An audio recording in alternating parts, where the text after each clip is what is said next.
நண்பர்கள் அனைவருக்கும் வணக்கம். சென்ற அத்தியாயத்தில் இளம் வயது பெண் ஒருவள் தனது கணவரின் உடலை வைத்துக் கொண்டு கதறி அழுவதை காண்கிறார் போகர். அவன் மட்டும் மரணமடையாமல் இருந்திருந்தால் அவனது மனைவியும் அவனது மகனும் இப்படி அனாதையாக நிற்க வேண்டிய அவசியமில்லையே என்று யோசித்தார் போகர்.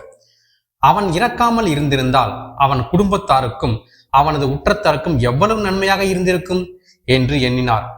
இறப்பே இல்லாமல் இருந்தால் அல்லது இறந்தவர்களை மீண்டும் உயிர்ப்பிக்க மருந்து ஒன்று இருந்திருந்தால் எப்படி இருக்கும் என்று எண்ணினார்.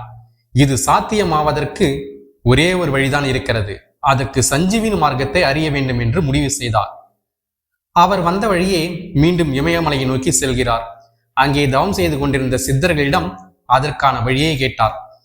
இறந்தவர்களை பிழைக்க வைக்க மாற்று மூலிகைகள் இருக்கின்றன, அதற்கு சஞ்சீவினி மந்திரங்களும் இருக்கின்றன. ஆனால் அவைகள் நமக்கு சித்தி வேலைகளை செய்வதற்கு மட்டுமே பயன்படும் என்று கூறுகின்றனர்.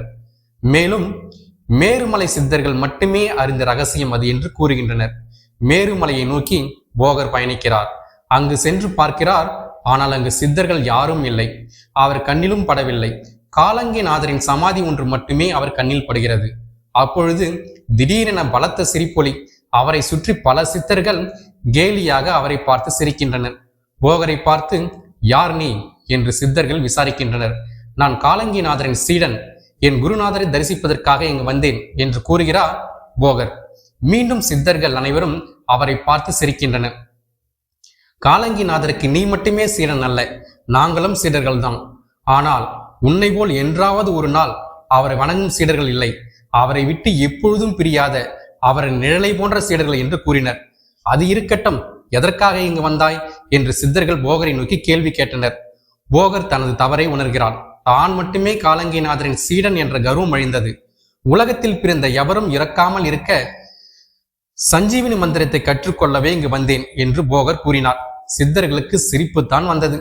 உலகில் பிறந்த அனைவரும் இறக்கத்தானே வேண்டும், அதுதானே காலத்தின் கட்டாயம், அதுவே இறைவன் விதித்த விதி. இதனை மாற்ற நாம் யார்? அது மட்டும் இல்லாமல் உலகில் தோன்றிய உயிர்கள் எல்லாம் இங்கேயே இருந்துவிட்டால் புதிய உயிர்களுக்கு எங்கே இடம் இருக்கும்? சித்தர்கள் கேட்ட கேள்விக்கு போகரால் பதில் சொல்ல இயலவில்லை.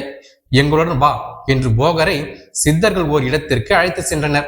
அங்கே நவரத்தினங்களும் மலை போல் குவிந்து கிடந்தன. அதன் அருகில் இன்னொரு இடத்தில் தங்கம் குவியல் குவியலாக குவிக்க வைக்கப்பட்டிருந்தது. இதனை கண்டதும் போகரின் கண்களில் ஒளி பிரகாசித்தது. ஒரே ஆச்சரியம் அவருக்கு. இங்கே வீணாக இருக்கும் இந்த செல்வங்களை வறுமையில் வாடும் மக்களிடம் கொடுத்தால் அவர்கள் எவ்வளவு மகிழ்ச்சி அடைவார்கள் என்று நினைத்தார். அதை சித்தர்களிடமும் கூறினார். போகரின் இந்த பக்குவமற்ற பேச்சு சித்தர்களுக்கு புரிந்தது. சரி, நீ தேவையானதை எடுத்துக்கொள், இவர்களை மக்களுக்கு நீ கொண்டு போய் கொடு, அதனால் வரும் விளைவுகளை பின்னர் புரிந்து கொள்வாய் என்று கூறினர். அப்படியானால் அந்த சஞ்சீவி மந்திரம் என்று போகர் தம் நோக்கில் உறுதியாக இருந்தார். போகருக்கு சஞ்சீவி மந்திரம் கிடைத்ததா? தங்கத்தையும் நவரத்தினங்களையும் மக்களுக்கு வழங்கினாரா?